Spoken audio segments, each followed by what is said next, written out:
जय हिंद स्टूडेंट, आपका स्वागत है के एस सी क्लासेस गया में। आज का टॉपिक है मित्र केंद्र।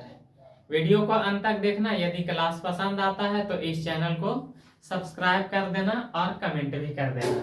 अब जरा ध्यान से समझेगा। सबसे पहले हम लोग को पढ़ना है किसके बारे में, तो मित्र केंद्र के बारे में पढ़ना है। लेकिन मित्र केंद्र को समझने के पहले गुरुत्व केंद्र की जानकारी होना चाहिए कि गुरुत्व केंद्र किसको कहते हैं। गुरुत्व केंद्र किसको कहते हैं समझेगा। गुरुत्व केंद्र किसको कहते हैं। ई बना दिए बाबू, एगो टेबुल है। ई का है, टेबुल है। अब इस पर एक वस्तु रख दिए, एक वस्तु रख दी इस पर, और ये वस्तु का पूरा भार है 100 किलो। ये कितना किलो के है, 100 किलो के। अब हमें ये बताओ कि ये वस्तु 100 किलो के है, तो 100 किलो भार कहाँ काम कर रहा है, तो ये वाला बिंदु पे काम कर रहा है। और यही वाला बिंदु को कहाँ कह देंगे, गुरुत्व केंद्र। मतलब कहने का मतलब यही है कि कोई वस्तु का भार जिस बिंदु पर काम करेगा वो बिंदु का कहलाएगा, गुरुत्व केंद्र। बताओ, इस 100 किलो के था तो 100 किलो के 100 किलो वजन कहाँ टिकल है पूरी तरह से, इस बिंदु पर। तो यानी कोई वस्तु का भार जिस बिंदु पर काम करेगा उसको क्या कहेंगे, गुरुत्व केंद्र। क्लियर हुआ गुरुत्व केंद्र किसको कहते हैं। जैसे हम खड़ा है यहाँ पे, मान लेते हैं हम 55 किलो के हैं, तो बताओ यहाँ पे खड़ा है तो 55 किलो कहाँ काम करेगा, ऊपर की ओर की नीचे की ओर, नीचे फर्श पे। तो वो वाला इलाका क्या कहलाएगा, गुरुत्व केंद्र। क्लियर हुआ। यानी वस्तु का पूरा भार जिस बिंदु पर काम करेगा वही बिंदु का कहलाएगा, गुरुत्व केंद्र कहलाएगा। अब जरा समझेगा मित्र केंद्र किसको कहते हैं। जरा ध्यान से देखिएगा। ई बना दिए बाबू एक बर्तन, ये का बना दिए, एक बर्तन है, और इसमें पूरी तरह से दराब है, पूरी तरह से कहा है, ये दराब से पूरा भरल है। और दराब के रूप में चाहे तो तुम पानी लो, चाहे तो तुम का लो, अल्कोहल लो। अल्कोहल मतलब का, दारू। ये पूरी तरह से कौची से भरल है, तो दराब से भरल है। इसके ऊपर एक वस्तु तैर रहा है, इसके ऊपर एक वस्तु का हो रहा है, तैर रहा है। तो बताओ, ये वस्तु का कुछ ना कुछ तो भार होगा।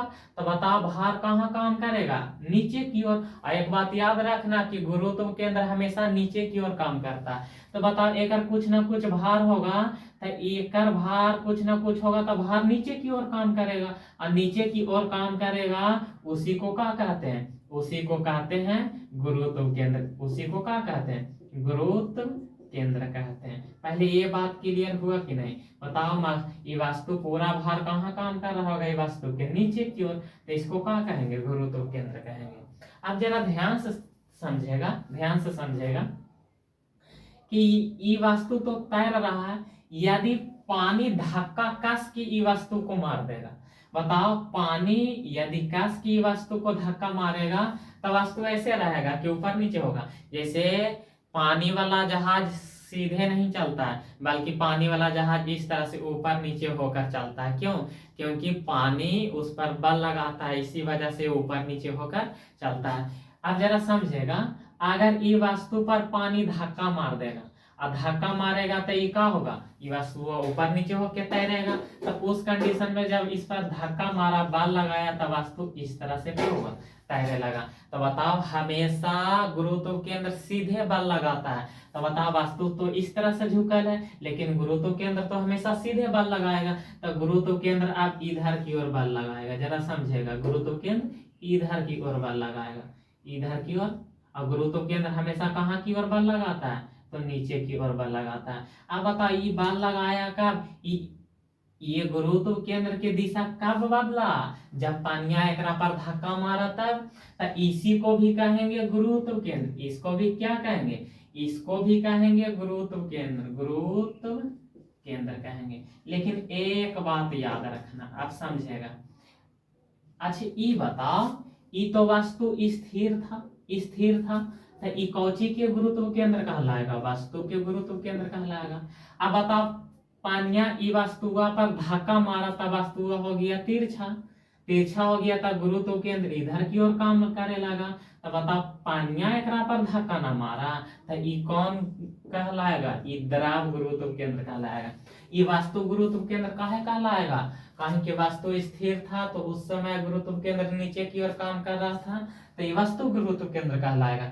लेकिन पानिया जब एकरा पर धक्का मारा तो पानिया जब धक्का मारा तो तिरछे हो गया, तो इसीलिए क्या कहलाएगा, द्रव गुरुत्व केंद्र। और एक बात याद रखना कि गुरुत्व केंद्र, गुरुत्व केंद्र, गुरुत्व केंद्र का ही दूसरा नाम है उत्प्लावक केंद्र, उत्प्लावक केंद्र।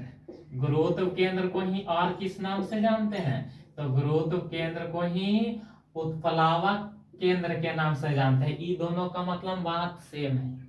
अब समझेगा, यहां देखेगा ई का है, ई है वस्तु गुरुत्व केंद्र, और ई का है तो ई है द्रव गुरुत्व केंद्र।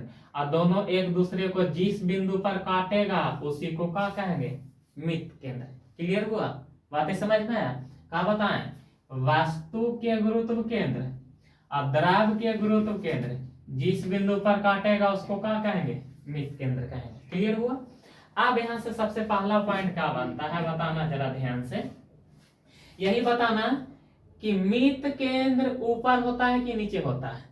तो देखो ना बाबू, गुरुत्व केंद्र नीचे है और मित केंद्र ऊपर है, तो हमेशा याद रखना मित केंद्र हमेशा कहाँ की ओर होता है, तो मित केंद्र हमेशा ऊपर की ओर होता है। मित केंद्र हमेशा कहाँ होता है, ऊपर की ओर होता है। और यही मित केंद्र के वजह से पानी वाला जहाज समुद्र में क्या होता है, बैलेंस बना के चलता है। और यही मित केंद्र के वजह से पानी वाला जहाज ऊपर नीचे होता है लेकिन पलटी नहीं मारता है। क्लियर हुआ यहाँ तक। बताओ, गुरुत्व केंद्र से ऊपर हमेशा कौन होता है, मित केंद्र होता है। अब जरा समझेगा, एक बात और समझेगा, यहाँ तक तो बातें क्लियर हुआ ना। अच्छा बताओ, गुरुत्व केंद्र किसको कहेंगे, तब वस्तु के भार जहां पर पूरा काम करेगा उसको क्या कहेंगे, गुरुत्व केंद्र कहेंगे। गुरुत्व केंद्र का दूसरा नाम तो उत्प्लावक केंद्र। अब बताओ, वस्तु के गुरुत्व केंद्र और द्रव के गुरुत्व केंद्र जिस बिंदु पर एक दूसरे को काटेगा उसको क्या कहेंगे, उसको कहेंगे मित केंद्र कहेंगे। और मित केंद्र हमेशा गुरुत्व केंद्र से ऊपर होता है। अब अगला पॉइंट जरा समझेगा, अगला पॉइंट समझेगा, ई है बर्तन। अब ई बर्तन में पूरी तरह से क्या भरल है, तो ई बर्तन में पूरी तरह से द्रव है, ई बर्तन में पूरी तरह से क्या भरल है, द्रव। अब इस पर कोई काम हो रहा है, वस्तु तैर रहा है। अब समझेगा, वस्तु तैर रहा है तो ये बल कहाँ की ओर लगाएगा, नीचे की ओर, नीचे की ओर ताकत लगाएगा। और नीचे की ओर ताकत लगाएगा तो इसको क्या कहेंगे, जरा ध्यान से समझेगा। ये नीचे की ओर क्या लगाएगा, ताकत लगाएगा, तो नीचे की ओर बल लगाता है उसको क्या कहते हैं, तो उसको कहते हैं गुरुत्व केंद्र। उसको क्या कहते हैं, गुरुत्व केंद्र। ये पहले बातें समझ में आया कि नहीं।